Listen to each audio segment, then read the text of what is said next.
আওয়ামী লীগ ছাড়া বাংলাদেশের সবাই ইসলামপন্থী।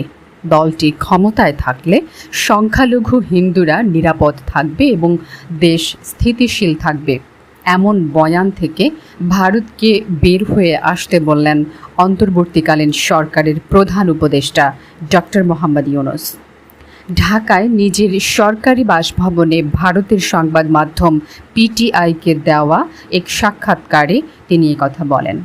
সাক্ষাৎকারে তিনি বলেন, ভারতকে অবশ্যই এই বয়ান ত্যাগ করতে হবে যে কেবল শেখ হাসিনাই বাংলাদেশের স্থিতিশীলতা নিশ্চিত করেন। ভারতের জন্য সামনের পথ হলো এই বয়ান থেকে বের হয়ে আসা যে প্রত্যেকেই ইসলামপন্থী। বাংলাদেশ জাতীয়তাবাদী দল ইসলামপন্থী এবং অন্য সবাই ইসলামপন্থী এবং তারা এই দেশকে আফগানিস্তানে পরিণত করবে। আর শেখ হাসিনা ক্ষমতায় থাকলে বাংলাদেশ নিরাপদ থাকবে। ভারত এই বয়ান দ্বারা বিমোহিত। ভারতকে এই আখ্যান থেকে বেরিয়ে আসতে হবে। অন্য যে কোনো দেশের মতো বাংলাদেশও আরেকটি প্রতিবেশী দেশ। বাংলাদেশে হিন্দুদের উপর হামলা বিষয়ে তিনি বলেন, নরেন্দ্র মোদী যেভাবে প্রশ্ন তুলেছেন এটা অতিরঞ্জিত। বাংলাদেশ হিন্দুদের উপর যে হামলা সেটি সাম্প্রদায়িক নয়, রাজনৈতিক। এই বিষয়টিকে অতিরঞ্জিত করা হচ্ছে।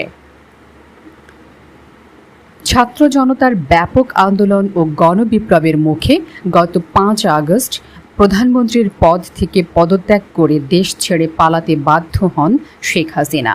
তবে পালানোর আগে ছাত্র ও জনতার গণ অভ্যুত্থানকে ঠেকাতে হাসিনা সর্বশক্তি প্রয়োগ করেন। সীমাহীন সেই নৃশংসতায় নিহত হন শত শত মানুষ, আহত হন হাজারো ছাত্র জনতা। এমন অবস্থায় শেখ হাসিনাকে তার শাসনামলে হওয়া নৃশংসতার অভিযোগের মুখোমুখি হওয়ার জন্য তাকে বাংলাদেশে প্রত্যর্পণের জন্য ভারতের উপর চাপ বাড়ছে। আর এতে করে বাংলাদেশের সঙ্গে ভারতের ঘনিষ্ঠ সম্পর্ক নেমে যাচ্ছে তলানিতে। এক প্রতিবেদনে এই তথ্য জানিয়েছে হংকং ভিত্তিক সংবাদ মাধ্যম সাউথ চায়না মর্নিং পোস্ট। সংবাদ মাধ্যমটি বলছে, ছাত্র জনতার ব্যাপক আন্দোলনের মুখে শেখ হাসিনা গত 5 আগস্ট হেলিকপ্টারে করে ভারতে পালিয়ে যান।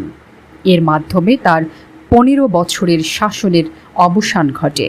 হাসিনার 1.5 দশকের এই শাসনামলকে ক্ষমতায় টিকে থাকার জন্য নির্বাচনী কারচুপি এবং বিচার বহির্ভূত হত্যা এবং জোরপূর্বক গুমের মতো মানবাধিকার লঙ্ঘনের ব্যাপক অভিযোগের দ্বারা চিহ্নিত করা হয়। বাংলাদেশের অন্তর্বর্তী সরকারের প্রধান উপদেষ্টা ডক্টর মোহাম্মদ ইউনূস বলেছেন, বিচারের মুখোমুখি করার জন্য হাসিনাকে ফিরিয়ে আনার দাবি করছে দেশের জনগণ। ভারতীয় সংবাদ সংস্থা প্রেস ট্রাস্ট অব ইন্ডিয়াকে দেওয়া এক সাক্ষাৎকারে ডক্টর ইউনূস বলছেন, তাকে ফিরিয়ে আনতে হবে, আর তা না হলে বাংলাদেশের মানুষ শান্তিতে থাকবে না। তিনি যে ধরনের নৃশংসতা করেছেন তাকে এখানে সবার সামনে বিচার করতে হবে। ডক্টর ইউনূস বলেন, শেখ হাসিনা ভারতে অবস্থান করায় কেউই স্বাচ্ছন্দ্য বোধ করে না, কারণ বিচার করার জন্য আমরা তাকে ফেরত আনতে চাই। তিনি ভারতে রয়েছেন এবং সেখান থেকেই মাঝে মাঝে কথা বলছেন। এটা সমস্যা তৈরি করছে। যদি তিনি চুপ থাকতেন তাহলে আমরা ভুলে যেতাম, মানুষও এটা ভুলে যেত। যদি তিনি নিজের জগতেই থাকতেন, কিন্তু তিনি ভারতে বসে কথা বলছেন এবং দিক নির্দেশনা দিচ্ছেন, কেউই এটা পছন্দ করছে না। এই মন্তব্যের মাধ্যমে ডক্টর ইউনূস স্পষ্টতই গত 13 আগস্ট শেখ হাসিনার বক্তব্যের কথাই উল্লেখ করেছেন। ওই সময় শেখ হাসিনা ন্যায় বিচার দাবি করেছিলেন এবং বলেছিলেন, সাম্প্রতিক সন্ত্রাসী কর্মকাণ্ড, হত্যা ও ভাঙচুরের সাথে জড়িতদের অবশ্যই তদন্ত, চিহ্নিত এবং শাস্তি দিতে হবে। ইউনূস পিটিআইকে বলেন, এটা আমাদের বা ভারতের জন্য ভালো নয়, এটা নিয়ে অস্বস্তি রয়েছে। এছাড়া বাংলাদেশের বিরোধী দল এবং কর্মীরা এর আগে অভিযোগ করেছিলেন, গত জুলাই থেকে আগস্ট পর্যন্ত সরকার বিরোধী বিক্ষোভের সময় পুলিশ এবং হাসিনার ক্ষমতাসীন আওয়ামী লীগ দলের সশস্ত্র সমর্থকরা অনেক বিক্ষোভকারীকে গুলি করেছে। তাদের গুলিতে শত শত মানুষ নিহত এবং আরও হাজার হাজার লোক আহত হয়েছেন। হাসিনাকে বাংলাদেশিদের বিচলিত করে এমন রাজনৈতিক বক্তব্য না দিতেও আহ্বান জানান ডক্টর ইউনূস।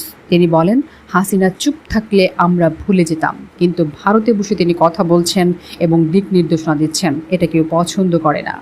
বিশ্লেষকরা বলছেন, অধ্যাপক ডক্টর ইউনূসের বিবৃতিটি বাংলাদেশের রাজনৈতিক পরিস্থিতির উপরই আলোকপাত করছে, কিন্তু তার দাবিতে রাজি হয়ে হাসিনাকে নয়াদিল্লি বাংলাদেশের হাতে তুলে দেবে এমন সম্ভাবনা কম।